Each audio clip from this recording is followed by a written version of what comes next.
I'm scrolling on my Facebook page, feeling curious, the turning months.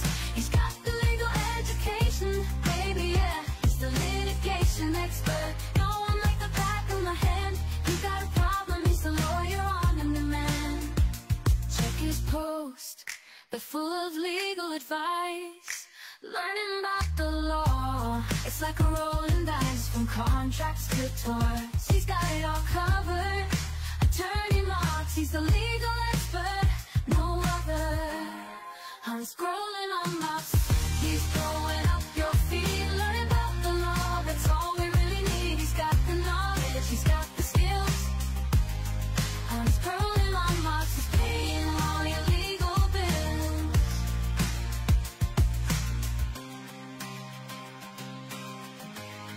I'm scrolling on my he's paying all your legal bills. He's got the legal education, baby, yeah. He's the litigation expert. No one like the back of my hand.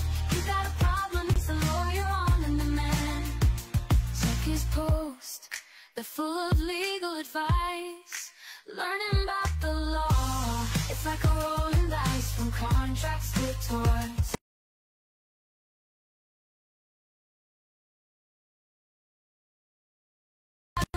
I'm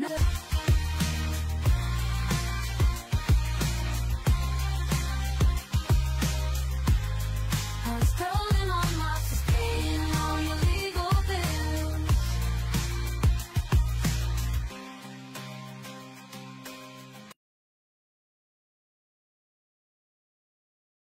Okay, so hello mga students. It's New Year. Time of the day. Hopefully, nag-i-enjoy po tayo sa panibagong Gregorian calendar. Ay, sir, kumusta na, sir? Anong plano mo, sir? Well, ako kasi, para sa akin, it's just an ordinary day. New Year is just an ordinary day. The good side, or ordinary day. At the same time, the bad side, matanda na tayo. Pupunta na tayo, malapit na tayong puntahan ni kamatayan. Kaya yun, para sa akin siguro, another year na lang siguro. New Year's resolution, Iwan na kayo dyan. Kung hindi nyo gawin, if you don't do it on your own, like kung hindi nyo gampanan yung responsibility nyo by way of action, wala pa rin kwenta yung ating New Year's resolution natin or plano sa New Year's. Ako no plano mo? Basta ako, plano ko siguro malalaman nyo siguro kung ano yung plano ko. Pero tuloy-tuloy pa rin po natin yung ating mga lectures at saka dito sa vlogging po natin dito, mga ka-students. Ayan.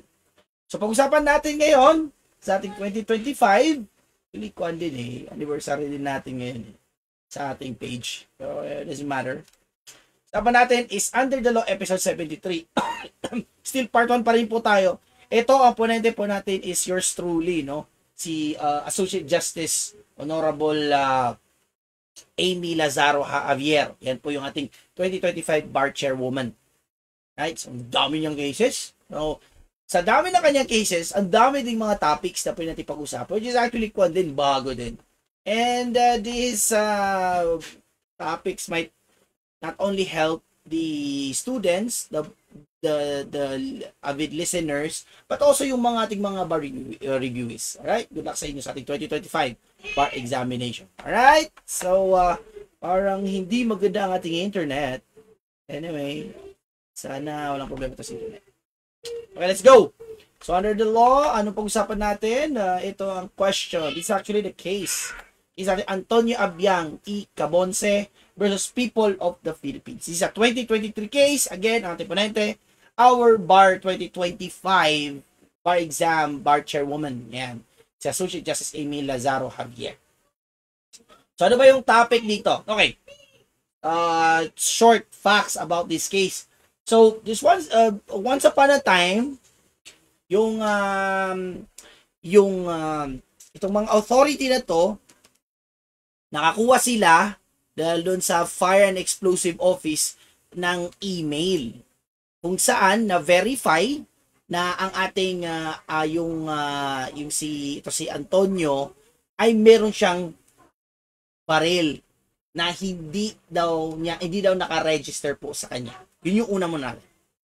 Now, upon that email doon sa FEO verification report, naghain na po sila ng case sa court. Now, after a while, nakakuha na sila ng search warrant, inisyu na nila doon sa accused, sa bahay niya. Now, after what happened here is, ang ginawa ng ating search warrant is they also do the normal procedure of the police na sinabi na, sige, search po namin, ganito, samahan ka namin. Now, when they go to the room, nakita nila isang batya.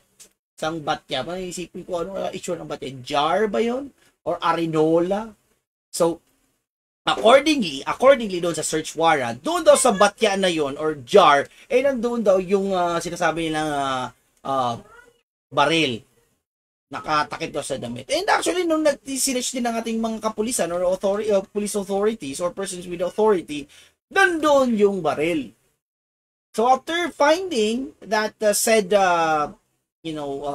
pistol, caliber 38, at saka basyo ng bala, hinuli na si Mr. Antonio or si Mr. Cabonce, our accused. On the side of the defense, Cabonce or the accused stated that pinasukan ako, hindi ko alam, nagpresenta sila, tapos hinuli ako, tapos planted, in other words, planted. Now, this case, according sa regional trial court, papunta sa Court of Appeals, nangyari is actually okay na siya. Sabi nila, affirmed, merong kaso siya. Walang mali ang regional trial court.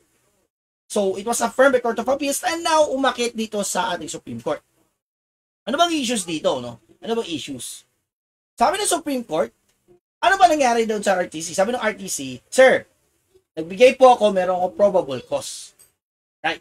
The Supreme Court is still wondering how did it came to a point that this person is liable under Republic Act 10591. This is actually the issue. Can an accused be convicted of a crime based on the initial firearms holder verification report as evidence to support a finding of a probable cause under RA 10591? Please take note that in this instance, nakuha lang sa email sa Fire and Explosive Office yung report through email. Now, the moment that they submitted in the court for request of a search warrant, ginrant ng ating court without applying searching inquiries. Normally kasi the court should have to have proper procedures. Hindi porket nakuha na yung verification report, gagawa na siya ng search warrant or warrant of arrest kung whatever you wanna, what order man yung gagawin natin court. This kasi ang ginagawa kasi ng court, bago niya gawin yon, tatanungin mo na sino yung complainant. Pagkatapos ng complainant, tatanungin naman yung mga witnesses bago magkaroon ng desisyon or order ang court if diretso bang lalagyan natin siya ng search warrant. Alright? Pero, in this case, when the Supreme Court looked at the issues, there was a misapprehension of facts. In which case, although hindi trier of facts ng Supreme Court because of the misapprehension of the facts, nakita doon, una, the court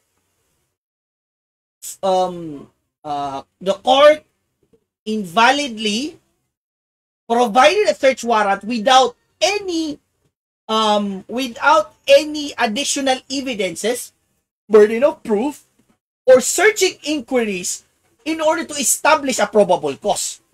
Nangyari ang ating court ay bigla na lang siyang nag-provide ng search warrant because of the initial firearms holder verification report na nakuha doon sa email.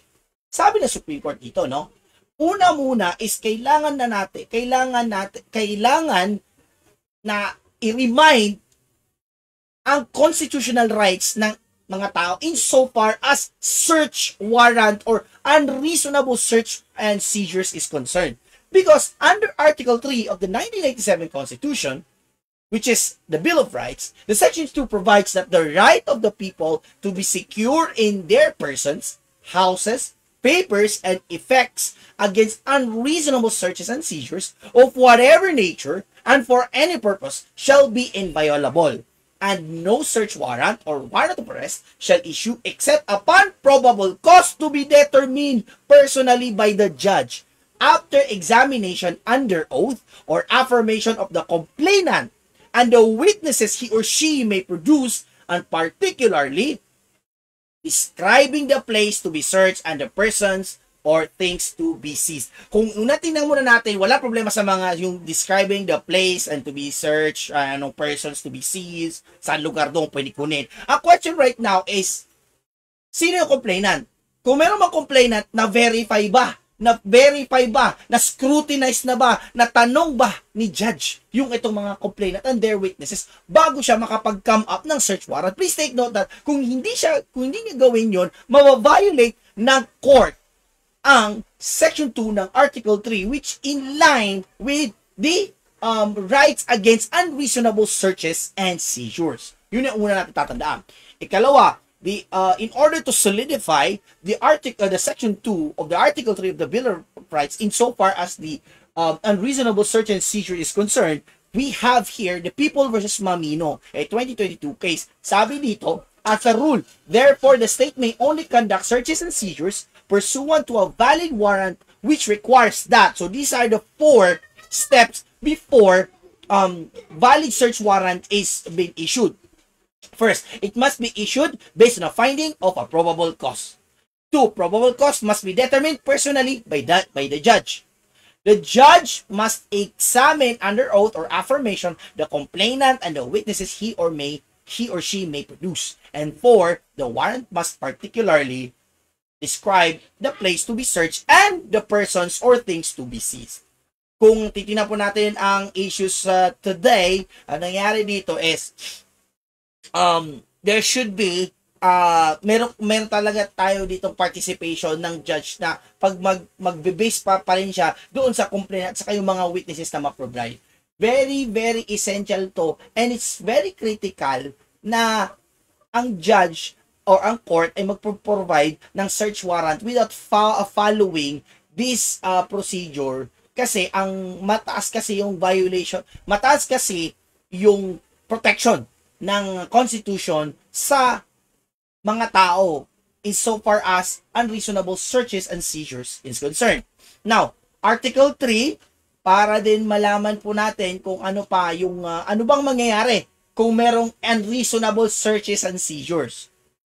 Kung invalid ang searches and seizures, kahit na merong search warrant na binigay ng court, kung invalid pa rin siya, Article 3 of the 1987 Constitution of the Bill of Rights, the same article, on the Section 3, Paragraph 2, it states that any evidence obtained in violation of this or the preceding section shall be inadmissible for any purpose in any proceedings. Alright?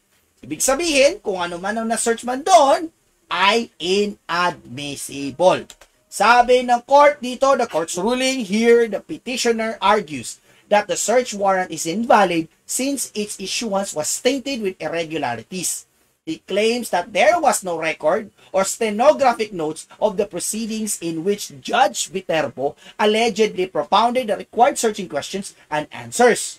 The affidavits of the complainant and witnesses were not attached to the records of the case. The testimonies given during the trial made no reference at all to the application for the search warrant. It was never disclosed who applied for the search warrant, and the police officers who implemented the same had no participation in the application. Therefore, as in fact, it was never mentioned why the same was issued against petitioner, nor were the antecedent facts which led to its application disclosed. Ibig sabihin, the kabonse here, the accused, is acquitted, or should be, or must be, or shall be acquitted. So therefore, the decision of the Supreme Court in this case, the accused is there should be a dismissal or motion to quash and to acquit the accused. So I think yun, mababa lang yung topic natin dito. Yun, maraming salamat mga ka-estudyante, no? Students.